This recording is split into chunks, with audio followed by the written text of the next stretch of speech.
Ha? Asan yung kotse ko ngayon? Ba't yung mga anak niyo sa kabila para may parking, di ba? Wala kang pagkalam doon! Ha? Wala kang pagkalam doon! Sagot ka ng sagot! Eh, kinakausap po kayo eh. Nangangausap po Ano kami. yan?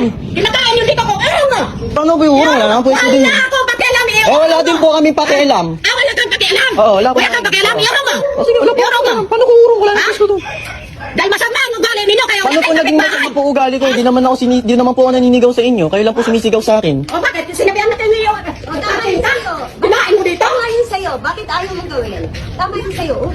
Eh, na hindi po mo po urong eh. Tapat niyo din po nagagalit din po pag pinangakain niyo po yung stove niyo po. Dahil wala kayong kapitbahay! Kaya ano po na yun na sinauna po, di naman na po namin inurong dyan kasi ang ganyan lang. Eh, mahaba po kasi namin eh. Pasensya na po tayo dyan. Dapat gano'n ang mga salita ninyo eh. Hindi yung magtapang-tapangan kayo sa akin. Kagaya ng Di naman po kami nagtatapangan. sa akin. Kagaya ng ama mo, magtapang-tapangan. Kung obra ba yung tapang ninyo sa akin?